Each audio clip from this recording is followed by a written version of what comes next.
میرے انتہائی واجب الاحترام برادران اسلام، دوستوں، بزرگوں، بھائیوں،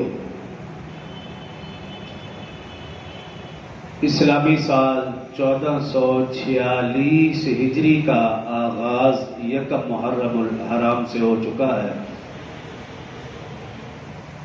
سب سے پہلے نئے اسلامی سال کے آغاز پر تمام احباب کو مبارکباد پیش کرتا ہوں،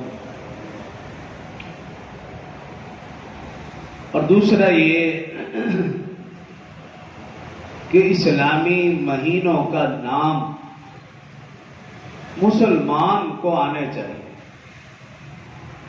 کیونکہ یہ ہمارا اسلامی سال ہے اور اس کے جو 12 مہینے ہیں ان کا ذکر قرآن پاک میں بھی ہے۔ جو آیت مبارکہ میں نے تلاوت کی 10واں سپارہ سورہ توبہ آیت نمبر 36 سے، آیت نمبر 36 میں اللہ پاک نے ان 12 مہینوں کا ذکر کیا۔ ان عدت الشہور، مہینوں کی تعداد عند اللہ، اللہ کے ہاں 12 شہرا، 12۔ تو جب ایک چیز کا ذکر قرآن پاک میں آ گیا تو پھر اس کو یاد رکھنا اور یاد کرنا مسلمان کے لیے ضروری ہے۔ لیکن افسوس یہ کہ بڑوں سے پوچھ لیا جائے کہ آج اسلامی تاریخ کون سی ہے، مہینہ کون سا، تو بڑے بڑے بھی نہیں بتا سکتے، اور جب بچے سے پوچھا جائے وہ انگریزی تاریخ فوراً بتائے گا۔ اگر میں اور آپ اپنی تاریخ بھول جائیں گے تو یقین کریں کہ یہ تاریخ آنے والے وقتوں میں ہمیں بلا دے گی، ہمارا نام و نشان ختم ہو جائے گا،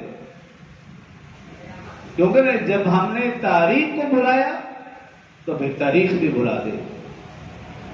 تو جہاں ہم انگریزی مہینوں کو تاریخ کو یاد رکھتے ہیں، وہاں ضروری ہے کہ ہمیں اسلامی مہینوں کے نام محرم، صفر، ربیع الاول، ربیع الثانی، جمادی الاول، جمادی الثانی، رجب، شعبان، رمضان، شوال، ذی الحجہ، ان مہینوں کے نام آنے چاہیے۔ اگر جنوری فروری والا نہیں آتا تو کوئی بات نہیں۔ تو محرم الحرام اور پھر 10 محرم الحرام،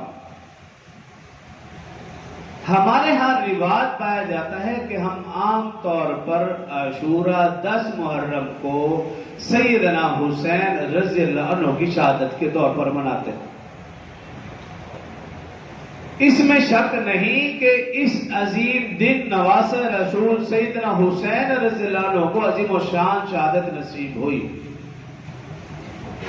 بلا شک و شبہ سیدنا حسین رضی اللہ عنہ اور آپ کے خاندان نے میدان کربلا میں حق و صداقت کا علم لہرایا۔